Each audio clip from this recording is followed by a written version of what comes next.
تیسری بات، ارتداد کے زینوں پر لے جانے والا جو تیسرا عمل ہمارے سماج میں ہو رہا ہے، ابھی مولانا نے ذکر کیا ہم سے پہلے کہ فائنینشیل ایشوز ایک بہت بڑا مسئلہ ہے، فائنینشیل کرائسس ایک بہت بڑا مسئلہ ہے ارتداد تک بچیوں کو لے جانے کا۔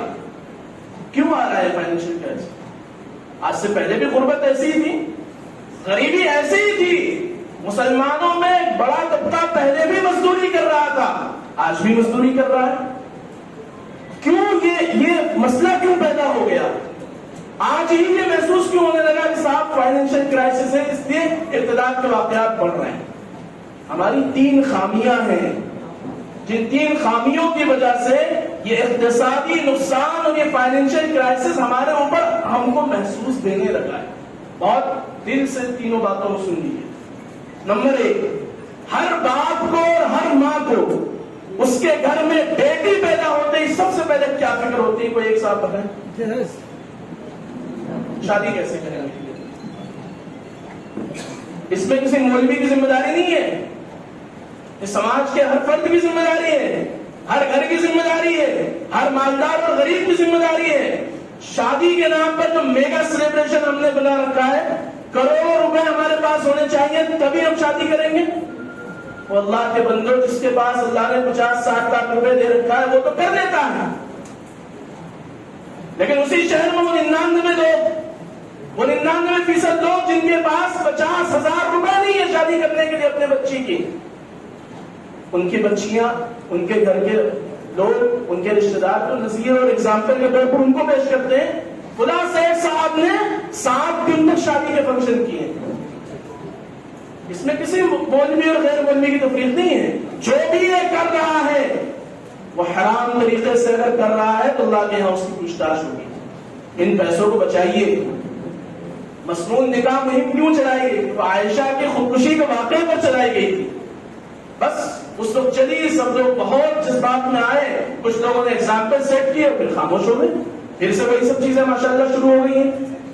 اچھا، ایک عجیب و غریب بلا ہمارے یہاں در آئی ہے کہ اب مسجد میں سنت کے مطابق نکاح کریں گے دن میں، اور رات میں فنکشن ہال بک کر کے ساری شیطانیاں کریں گے۔ کیوں؟ آپ جیسے ہی کہیں گے کہ صاحب آپ نے تو سنت کے مطابق، آپ نے جیسا کہا آپ نے مسجد میں کیا، آپ ہی نے نکاح پڑھایا تھا نا، اب رات میں سب کچھ چل رہا ہے۔ خدا کے واسطے اپنے پیسوں کو ضائع ہونے سے بچائیے۔ دنیا اس وقت ایک اکنامیکل کرائسس سے گزر رہی ہے اور آگے گزرے گی، صرف مسلمانوں کو نہیں، پوری دنیا گزرنے والی ہے۔ کریک ڈاؤن ہوگا پوری دنیا میں۔ جو لوگ اکنامسٹ ہیں ان سے پوچھئے کہ پوری دنیا میں اس وقت کیا صورتحال ہے۔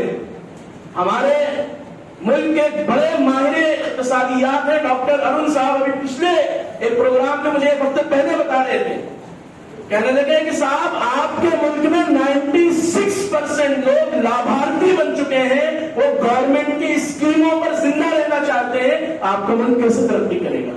ہم بھی اس میں تو اکنامیکل کرائسس سے پوری دنیا گزر رہی ہے۔ اپنے ان پیسوں کو یوٹیلائز کریے، آپ فائنانس کریے غریب بچوں کے لیے اور بچیوں کے لیے۔ وہ جو آپ 25 سے 50 لاکھ روپے میگا سیلیبریشن کے نام پر حرام طریقے سے خرچ کرتے ہیں شادیوں میں، مختلف فنکشن میں، ان پیسوں کو آپ بچائیے۔ آپ 5 بچوں اور بچیوں کو اسپانسر کریے، ان کی تعلیم کی ذمہ داری اور کفالت دیجیے۔ آپ نے اگر اس قوم کو 5 بچے، 2 بچے، 3 بچے ہر ایک مالدار نے دے دیے، سماج تو خود بہت ڈیولپ ہو جائے گا۔ سماج کے ڈیولپمنٹ کے لیے ہم حکومت کی اسکیموں کے انتظار میں کیوں رہے؟ کسی تنظیم یا کسی جماعت کے انتظار میں کیوں رہے کہ صاحب کو جماعت آئے گی تبھی حالات بدلیں گے؟ نہیں، ہم میں سے ہر ایک ذمہ دار ہے۔ اگر میرے پاس اللہ نے 50,000 روپے دیے ہیں تو میری ذمہ داری ہے کہ ان 50,000 روپے کو میں 3 حصوں میں بانٹوں۔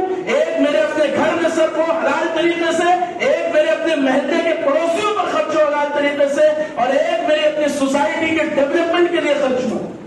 کیوں نہیں کر رہے اس کا؟ اس لیے وعدہ کیجئے، آل انڈیا مسلم پرسنل لا بورڈ کے بینر سے مسنون نکاح مہم میں ہم یہ وعدہ لے رہے تھے سب سے، آج پھر آپ سے وہ وعدہ دہرانا چاہتے ہیں کہ ہم اپنی بچیوں کے نکاح کو انتہائی آسان بنانے کے لیے شادی کے دن، جس دن بچی کا گھر میں کھانا نہیں کھائیں گے انشاءاللہ. کون کون تیار ہے اس کے لیے؟ کڑوا لگے گا؟ ماہیں کہیں گی پورے محلے میں، ہمارے پورے محلے میں جا کے ہم نے کھانا کھایا. اب جب ہمیں کھلانے کا نمبر آیا تو مولوی صاحب نے آ کر روک دیا. اچھا آپ ایک بات بتائیں، میں کئی بڑی شادیوں کے بارے میں جانتا ہوں جہاں میرے پاس دعوت آئی، بڑے خرچے کیے انہوں نے، اور میں ان سے روکتا رہا، کہتا رہا بھائی خدا کے واسطے رحم کر دو، خدا کے واسطے رحم کر دو. انہی کی اپنی زبانی میں بتا رہا ہوں ڈاکٹر صاحب جنہوں نے 200 گاڑیوں کے ساتھ بارات نکالی تھی اور پورے شہر میں ڈنڈورا پیٹا تھا اور شہر کے ہر بڑے فنکشن ہال کو بک کیا تھا، انہی کی اپنی زبانی میں بتا رہا ہوں. شادی کے نمٹنے کے ایک ہفتے کے بعد میں نے ان کو فون کیا، میں نے کہا آپ کی ساری خواہشیں پوری ہو گئی؟ کہنے لگے ہزاروں خواہشیں ایسی کہ ہر خواہش پہ دم نکلے. ہمارے اپنے چچا جان ناراض ہو گئے اور وہ شادی بھی نہیں ہے اور وہ ہمارے رشتے میں سسر بھی ہوتے ہیں. میں نے کہا کیوں ایسا کیوں ہو گیا؟ کہنے لگے کہ ان کا یہ مطالبہ تھا کہ فیملی والوں کو ایک الگ فنکشن ہال دیا جائے، وہاں ان کی پرائیویسی کا خیال کیا جائے، وہاں پر دوسرا نہ ہے، اس کا خیال نہیں رکھا، اس لیے وہ نہیں آئے. ان کے نہ آنے کی وجہ سے سارے سسرالی رشتے دار نہیں آئے. میں نے کہا آپ نے خرچ کتنا کیا تھا؟ کہنے لگے بس وہ مت پوچھیے، بتائیے تو صحیح، میں آپ کا نام کہیں ذکر نہیں کروں گا لیکن آپ بتائیے تو صحیح. کہنے لگے بس 2 کروڑ روپے خرچ ہوئے، 2 کروڑ روپے صرف خرچ.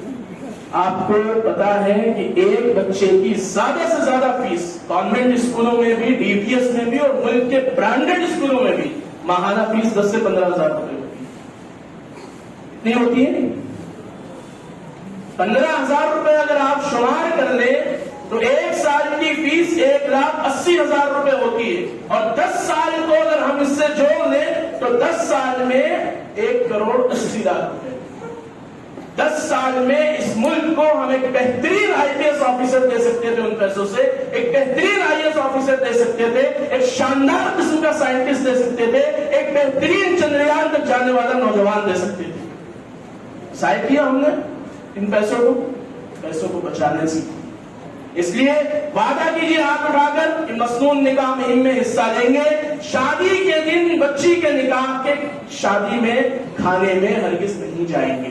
محلے کے ذمہ دار جو اس کا فیصلہ کر لیں گے نا، وہ محلے کے 2 گھرانے جن کے والد کا انتقال ہو گیا ہے، 4 بیٹیاں ابھی بیٹھی ہوئی ہیں، ماں پریشان ہے، برتن دھل رہی ہے، گھروں میں جا جا کر سنگ اور سموہ سے قرضہ اٹھا رہی ہے صرف اس لیے تاکہ بیٹیوں کی شادی ہو جائے. خدا پاک کی قسم اگر ایک محلے کے لوگوں نے یہ ماڈل پیش کر دیا کہ بیٹی کسی کی بھی ہو، چاہے کروڑ پتی کی ہو اور چاہے بہاری مزدور کی بیٹی ہو، ہم جب اس کی شادی ہوگی اس کے نکاح کے مبارکباد کے لیے مسجد میں جائیں گے، اس کے گھر میں اپنی بہنوں اور اپنی بیٹیوں کو بھیج دیں گے لیکن کھانا نہیں کھائیں گے.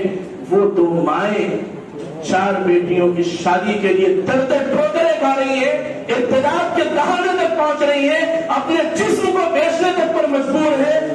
آپ سوچ سکتے ہیں ان کے دل سے کیا دعائیں نکلیں گی. سماج کو پازیٹیو طریقے سے چینج کرنے کا اگر آپ وعدہ کرتے ہیں تو سب سے پہلا کام یہ ہے کہ شادیوں کے میگا سیلیبریشن کو ختم کیجیے انشاءاللہ.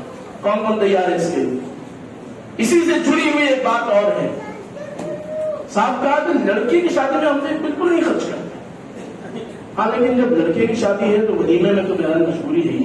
اب سب کو بلانا پڑے گا تو ولیمے میں کئی کروڑ روپے خرچ ہو رہے ہیں. ان پیسوں کو بھی بچانے کی ضرورت ہے، ان پیسوں کو حلال طریقے سے انویسٹ کرنے کی ضرورت ہے.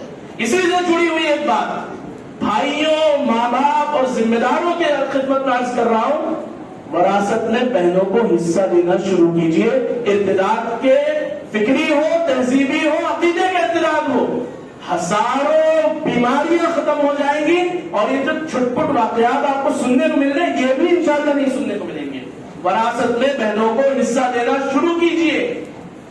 وہ جو وراثت کو ڈکارنے کا مزاج بھائیوں نے اور لوگوں نے بنا لیا ہے، اس کے نتیجے میں سماج کی بیٹیاں اور بہنیں اپنے پیروں پر نہیں کھڑی ہو پا رہی ہیں اور نتیجے میں لڑکیاں نفسیاتی طور پر جلدی ڈپریس ہو جاتی ہیں، جلدی اپنے اوپر پریشر حاوی کر لیتی ہیں اور پھر وہ سارے کام ان سے ہوتے ہیں جو نہیں ہونے چاہیے. میں اشارے میں بہت ساری باتیں کہہ رہا ہوں. اس لیے وراثت میں بہنوں کو حصہ دیجیے. کون کون اس کے لیے تیار ہے انشاءاللہ؟ شادی کے دن بیٹیوں کے نکاح میں شادی خانے میں کون کون نہیں جائے گا انشاءاللہ؟ آپ نہیں اٹھ رہے ہیں یا تو آپ سمجھ نہیں پا رہے ہیں؟ بہت زیادہ سمجھدار ہو رہے ہیں آپ لوگ. میں تو اپنا سمجھ کر آپ سے کچھ گزارشات رکھ رہا ہوں. فکری ارتداد پر یہ کچھ باتیں میں نے